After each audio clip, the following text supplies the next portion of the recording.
Guys, welcome back to the political landscape. Today I will be giving you my final 2024 House election prediction. So let's get into it. Let's start off with seeing where the generic ballot polls stand.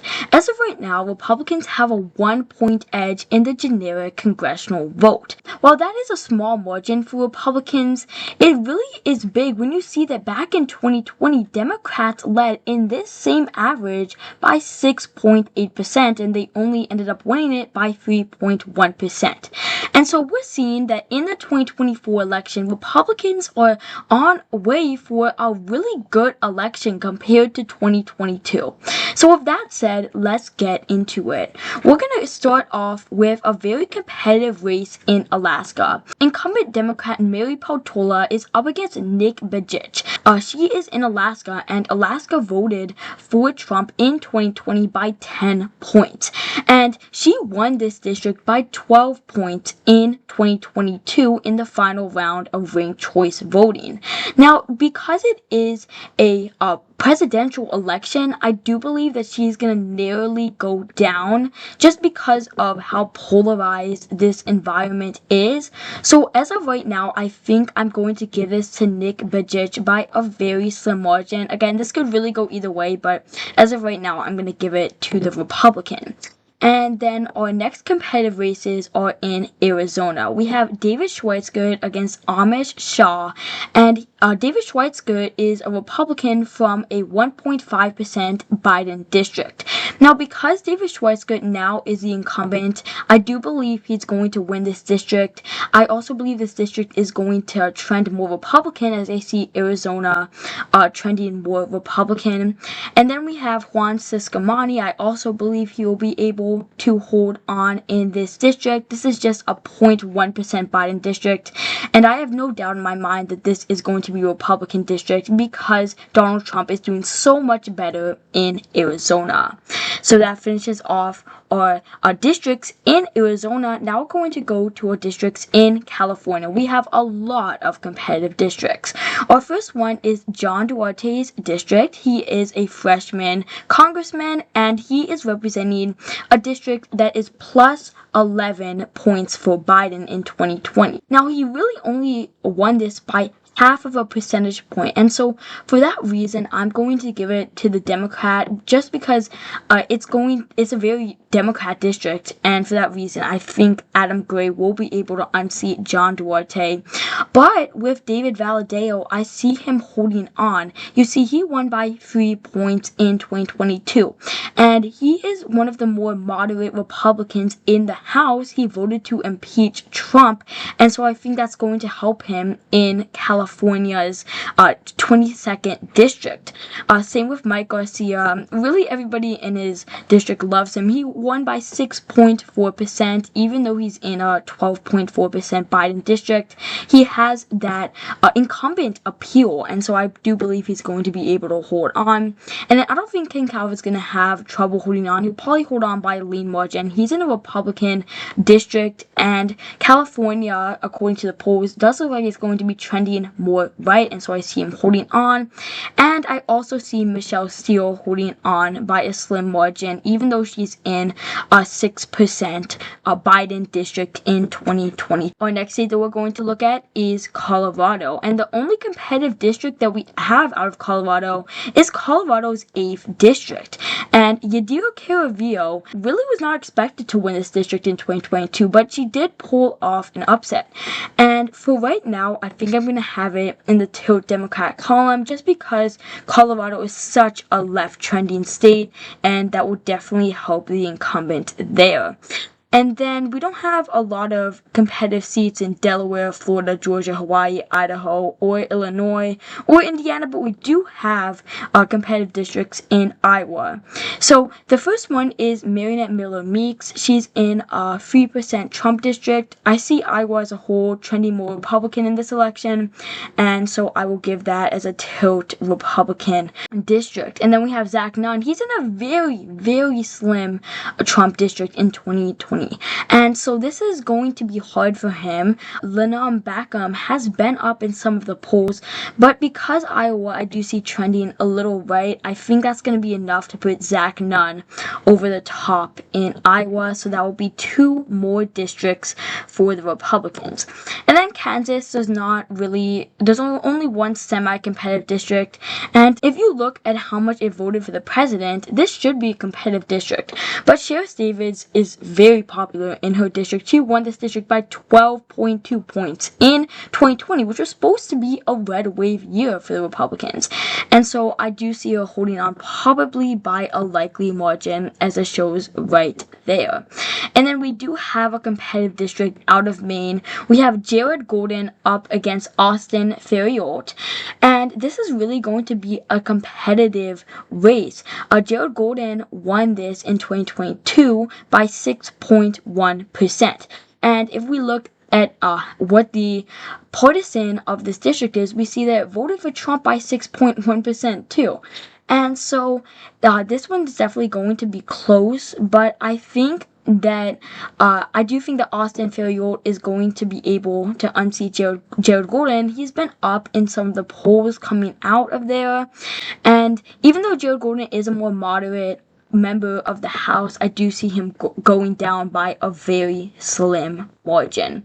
And then the next competitive districts that we have are in Michigan, which is a swing state in the 2024 election. So Alyssa Slotkin is retiring to run for U.S. Senate, and now it's the races between Curtis Hertel and Tom Barrett. And so I do believe that this is going to be a very close race, but polls have shown Tom Barrett up. And so for right now, I'm going to put this in the tilt Republican column. Now with Dan Cody, he's also retiring and will not run for re-election in 2024. I see Democrats holding on to this because it's a plus 2% Democrat district. Now it's going to be really close, but as of right now, I think Democrats have the advantage in that district. And then our next one with competitive race is Nebraska. So Nebraska's 2nd district, we have Don Bacon fighting for re-election against Tony Vargas. And this district voted for Biden by 6.3%. But Tony Vargas has run a strong campaign, and he's been up in most of the polls. I do think that even though Don Bacon has won in years that a Democrat has won this district, I think his luck is going to run out this election, and Tony Vargas will unseat Don Bacon in Nebraska's 2nd district. Our next state that we're going to look at is the state of New Jersey. We really only have one competitive district, and that's Tom Keene. Now, Tom Keene is a pretty popular incumbent. I mean, he won this by about 3 points in a 4-point Biden district. I do see him probably winning this by either a tilt or lean margin. For right now, I'll probably put this in the tilt margin for Tom Keene. So that's it with New Jersey. Now we're going to go to New York. Now there's a whole bunch of competitive districts in New York. First, we have Anthony D'Esposito. He really pulled off an upset in the 2022 election. He won in a district that voted for Biden by 14.5%. Now, I do believe because it is a presidential election, I see him going down by a very slim margin. It could probably be a lean or a tilt margin. Probably for right now, I'll put it a tilt margin. A tilt margin is 1 to 3 points. And then Michael Lawler, surprisingly, is up in like basically every poll. He's doing really well. He's a popular incumbent. I see him holding on by a tilt margin. Pat Ryan will also hold on. And then Mark Molinaro, I see holding on by a tilt margin. He's only in a 4.5% Biden district, and I do see him holding on.